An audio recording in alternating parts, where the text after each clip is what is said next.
We're back. You're watching CNN. I'm Brooke Baldwin. Outgoing White House aide Omarosa Manigault-Newman is fighting back today against reports that she was fired from the White House following a dramatic confrontation with the Chief of Staff, General John Kelly. This is what she told ABC's Good Morning America.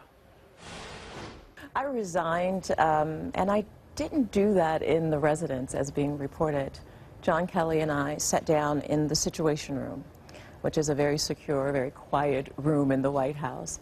And we had a very candid conversation. And I wanted to make the 1-year mark. That was one of the goals that I set out to. And then get back to my life. A source tells CNN that Omarosa did not resign, as you just heard her say, and that once she made it known she was going to appeal her case to the president himself, she was escorted out.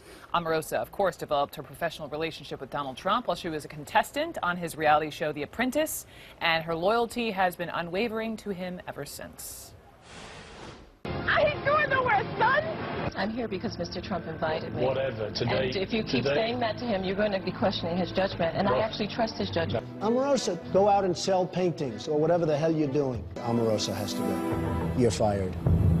Omarosa, you not only lost, you got creamed. You know, I've always been a big Omarosa fan, but Omarosa, you're fired. Every critic, every detractor will have to bow down to President Trump. It is the ultimate revenge to become the most powerful man in the universe.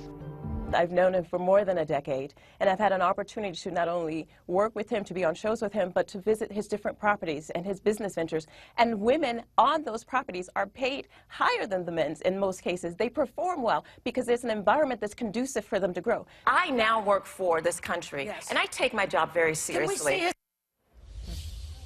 With me now, two people who appeared on The Apprentice and Celebrity Apprentice with Omarosa, Kwame Jackson and Claudia Jordan. Kwame was runner-up on the very first season of The Apprentice, and also with us, Jonathan Wackrow, CNN law enforcement analyst and former Secret Service agent, so we can talk about how she was escorted off or not. But Claudia, just to you first, can you tell me a little bit about your interactions with Omarosa? What was she like to you? Well, we were friends. I never watched her when she did the show, and I got to know a lot more about her personality when we actually did Celebrity Apprentice All-Stars together. And she just, to me, is someone that will say or do anything for self-preservation. And, I mean, there's not many things that she sticks to besides what benefits herself. I mean, first she's proud to be the villain, then she's a minister. She's a Democrat, then she's a Republican. She's your friend, then she's not your friend. What's that about? What's that about, you think? I think when you lack integrity, you kind of go with the wind and you go with what's going to help you serve yourself.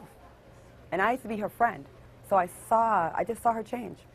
I haven't seen her be, she's been loyal to Trump, but then today she talks about, I have a story to tell. And if you're so happy about your departure and you can't just go back to your regular life, but then you're making threats, basically, that you are going to snitch, basically. So what is it? Are you happy leaving? Are you not happy? I tend to believe the story about her being dragged out, kicking and screaming, because that was her life goal, to work in the White House with Donald Trump. And she got that job. There's no way she voluntarily left after 1 year. 1 year? Absolutely not.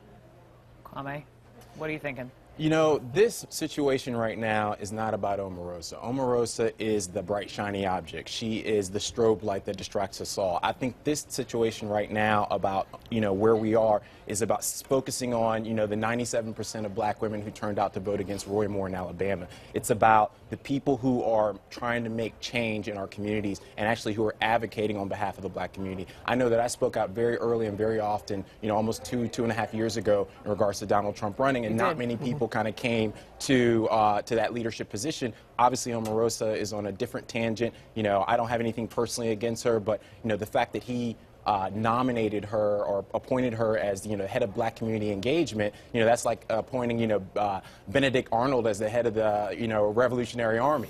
And so I think there's an African American community feeling that she has been disavowed, that there is no love lost for her, but we're really focused on moving forward as a community and